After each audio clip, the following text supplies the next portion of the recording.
மகோ உன்னதமான நிகழ்வுகளை எல்லாம் உள்ளதை உள்ளபடியே அதிகாலையிலிருந்தே நம்முடைய சகோதரி மங்கையர் கரசி அவர்கள் அங்கிருந்து எல்லோருக்கும் அங்கு நடைபெறுவதை வர்ணனை செய்து கொண்டிருக்கிறார். அவருக்கும் நம்முடைய பாராட்டை சொல்லி வைப்போம். இந்த சமயத்தில் நமக்கெல்லாம் என்ன தோன்றுகின்றது என்றால் 14 ஆண்டுகளுக்கு பிறகு மிக நேர்த்தியோடு மிக மகோ உன்னதமாக நடைபெற்ற இந்த கும்பாபிஷேகம் நிறைய பேர் நினச்சிருப்பாங்க, எனக்கு ட்ரெயின் டிக்கெட் கிடைக்கல, பஸ் டிக்கெட் கிடைக்கல, என்கிட்ட போகிறதுக்கு கார் இல்லை, தொடர் வண்டி இல்லை, விமான டிக்கெட் கிடைக்கலன்னு. அந்த குறையை போக்குவதற்கு தந்தி தொலைக்காட்சி அரங்கத்தில் சிறப்பு அரங்கத்தை அமைத்து 70 தொழில்நுட்ப கலைஞர்கள், 20 களத்திலே 3 சிறப்பு செய்திகளிப்பாளர்கள் என்று சிம்மி ஜிப்பு, ஆன்லைன் எடிட்டிங்கு, இதற்கு மட்டிலே 12 கேமராக்களை போட்டு உள்ளதை உள்ளபடியே நேரடி ஒளிபரப்பில் உங்களுக்காக வர்ணித்த அந்த திருப்பரங்குன்றத்தில் சிரித்தால் திருத்தணி மலை மீது எதிரொலிக்கக்கூடிய முருகா என்கின்ற அந்த வைர வரிகளோடு வானத்திலே இருந்து இன்னும் அந்த புனித கலச நீரை தெளித்து கொண்டே இருப்பதனுடைய நோக்கம் எல்லோருடைய உள்ளத்திலும் இல்லத்திலும் மகிழ்ச்சி வர அந்த கலச நீருடைய ஒரு துகளாவது பட வேண்டும். இப்போ பிரம்மாவுக்கு மீண்டு வர சிவபெருமான் கேட்குறான், உற்றுப்பா அவரன்னு. பிரணவ பொருளுக்கு விளக்கம் தெரியுமான்னு கேட்குறார். அப்போ சிவபெருமானை பார்த்து முருகன் கேட்குறார், உனக்கு தெரியுமாங்கிறார். எங்கே உனக்கு தெரிஞ்சால் சொல்லுங்கிறார். இப்போ நான் குரு, நீ என் சிஷியன். யார்? அப்பனை பார்த்து சொல்கிறான். அப்பனுக்கே பாடம் சொன்ன சுப்பன் அவன் கைகட்டி வாய்பற்றி நின்னா அந்த திருப்பரங்குன்றத்து மகோ உன்னத காட்சிகளை பார்க்கின்றோம். இப்போது மிக விரைவாக சில விஷயங்களை சொல்கின்றேன். காண்போர் மட்டுமின்றி நினைப்போருக்கும் உள்ளத்தை உறக்கக்கூடிய இந்த திருப்பரங்குன்றத்தினுடைய சிறப்பு என்னென்னா, சூரபத்மன் எல்லோரையும் அச்சுறுத்தி வந்தான். தேவர்கள் முனிவர்கள் எல்லோரையும் அந்த சூரபத்மனை வெல்வதற்காக படையெடுத்து போன போது அந்த படைத்தலைவன் படைகளோடு தங்கியிருந்த இடத்திற்குத்தான் படை வீடு என்று பெயர். அந்த 6 படைகளில் முதன்மை படை வீடு நம்முடைய திருப்பரங்குன்றம். அந்த தனக்கு அந்த சூரனை வீழ்த்தி புனர்வாழ்வு கிடைத்த மகிழ்ச்சியில் தேவர்கள் எல்லாம் மகிழ்ந்து முருகவேலுக்கு நன்றி சொல்ல வார்த்தைகள் இல்லாமல் அவருடைய சந்தோஷத்திற்கு காணிக்கையாக்குவதற்காக தங்களுடைய தேவயானியான அந்த பெண்ணை முருகப்பெருமானுக்கு மணப்பதற்காக தாரை வார்த்தை தந்த இடம்தான் இந்த நிகழ்வு. முருகப்பெருமானும் அதற்கு சம்மதம் தெரிவித்த நாரதர் மற்றும் தேவாதி தேவர்கள் புடைசூழ முருகப்பெருமான் தெய்வானையை மணந்து கொண்டு பச்சை பட்டாடையில் ராஜகம்பீரமாக காட்சி தந்த திருத்தலம் இந்த திருப்பரங்குன்றம். 60 வீடுகளில் முதன்மை படை வீடு இந்த திருப்பரங்குன்றம். குடவரை கோயில், பிள்ளையார்பட்டி குடவரை கோவில், முருகனினுடைய குடவரை கோவில். இது பல பேருக்கு தெரியாது. சிவபெருமானுக்காக தோன்றிய மலை, பிறகு முருகனின் அறுபடை வீடாகியது.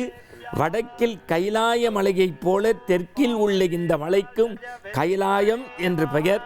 இதற்கு பரன் கைலாயம் குன்றமலை என்கின்ற பெயர் மருவி திருப்பரங்குன்றமாக மாறிவிட்டது. சுமார் 300 அடி உயரம் கொண்ட இந்த கோபுரம் 2 கிலோமீட்டர் சுற்றளவு கொண்ட சத்தியகிரி என்கின்ற பெயரோடு முருகப்பெருமான் இங்கு வந்து தவம் செய்தார். பார்வதி பரமேஸ்வரன் காட்சி தந்த இடம் இந்த பரங்கிநாதர். ஆவுடைய நாயகி என்று பெயர் பெற்றும் இதற்கு உண்டு. மகனுக்கு காட்சி தந்த தந்தையின் கோவில் சன்னதி தெருவில் உள்ளது. இந்த சன்னதி தெருவை வழங்கிய பிறகுதான் முருகப்பெருமானை வழங்க வேண்டும் என்பது ஐதீகம். தைப்பூச திருநாளில் எல்லோரும் இந்த முருகனை ஒருதேர தரிசிப்பார்கள். தவம் புரிய திருப்பரங்குன்றத்திற்கு முருகப்பெருமான் தேவதச்சனை அழைத்து அங்கே மிக நேர்த்தியோடு கோயிலை உருவாக்கியதாக கந்தபுராணம் நமக்கு சொல்கின்றது. பார்வதியும் இந்த தேவ தலத்தில் வந்து மகிஷன் என்கின்ற அசுரனை அந்த வதம் செய்து அம்பிகை தற்போது மைசூரு என்று சொல்லப்படும் பகுதியில் வதம் செய்ததாகவும் இதற்கு பிரம்மகத்தி தோஷம் ஏற்பட்டதாகவும் அதை நிவர்த்தி செய்ததாகவும் ஒரு வரலாறு உண்டு. திருப்பரங்குன்றம் திருத்தலம் மதுரைக்கு மேற்கே இருப்பதாக திருமுருகாற்றுப்படையும் கந்தபுராணமும் தகவல் சொன்னாலும் இன்றைய மதுரை தென்றல் தேன் சுவைமிகு களிறு காணாறு ஓங்கி வளர்ந்த மரம் சந்தனத்தரு கடல் முத்து கட்டித்தங்கம் வீட்டிற்கு ஆவணங்களோடு பறந்து விரிந்திருக்கக்கூடிய இந்த மதுரை மதுரையின் தொகுதிக்குள்ளே திருப்பரங்குன்றம் வந்துவிட்டது. இந்த தலத்தினுடைய தெற்கில் காசி விஸ்வநாதர் ஆலயம் உள்ளது. அந்த இடத்தை காச்சுனை என்று சொல்லுவார்கள். வற்றாத நீர்நிலை இங்கு இருக்கிறது.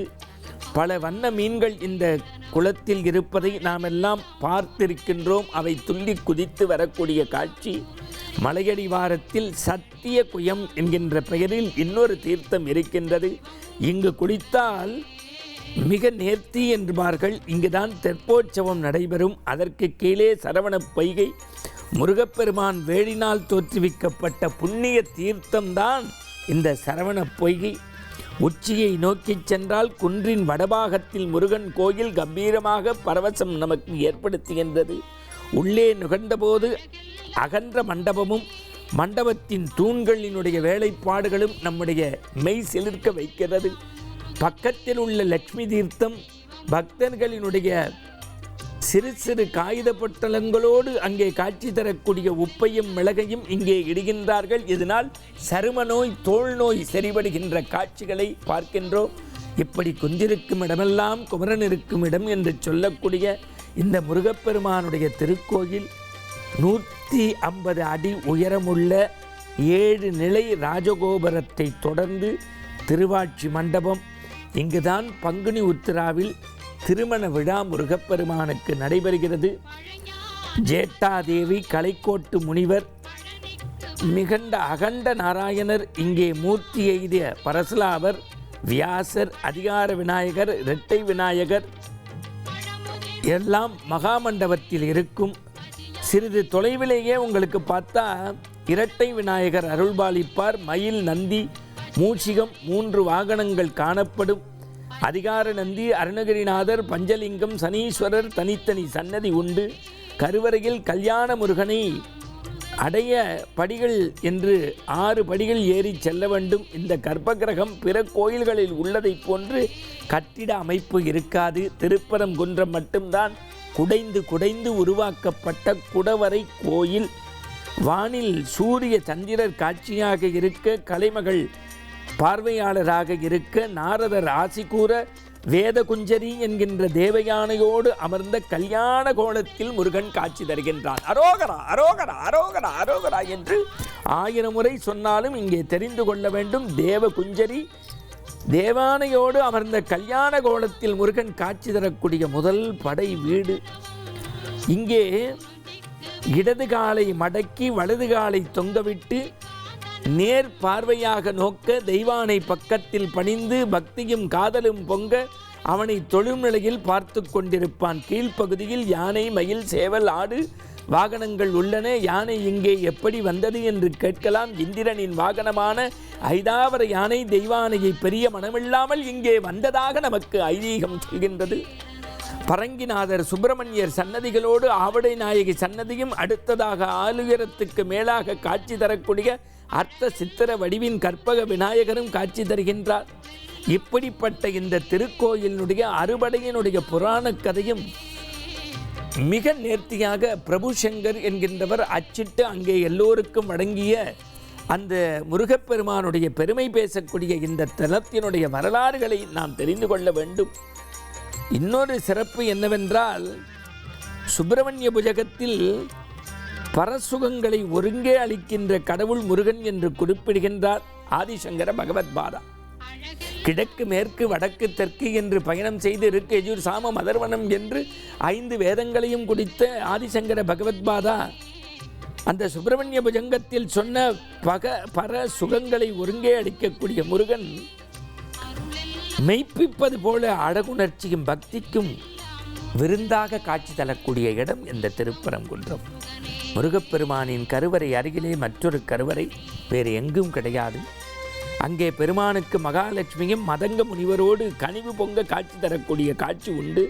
கற்பக விநாயகருக்கு அருகில் உள்ள குடவரையில் ஈசனும் வைத்தீஸ்வரா என்கின்றது லிங்க வடிவிலே இருக்கக்கூடிய காட்சியும் உண்டு. இன்னொரு இந்த வரலாற்றை இதுவரை யாரும் சொல்லாததை இங்கே பதிவு செய்கின்றோம். பல்லவர் காலத்துக்கு பல நூற்றாண்டுகளுக்கு முன்பே பாண்டிய மன்னன் குடவரை கோயிலை அமைத்தான் என்பதற்கு இந்த திருப்பரங்குன்றம் ஒரு உதாரணம்.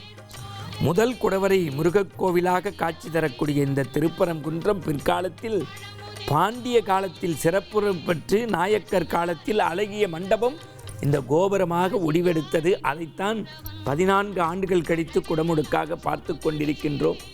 இவை எல்லாவற்றிற்கு மேல் இன்னொரு சிறப்பையும் நான் இங்கே சொல்ல காட்சி தந்திருக்கின்றேன். மலைச்சுவரோடு சிலை பதிந்திருப்பதால் மூலவருக்கு இங்கே அபிஷேகம் செய்யப்படுவதில்லை.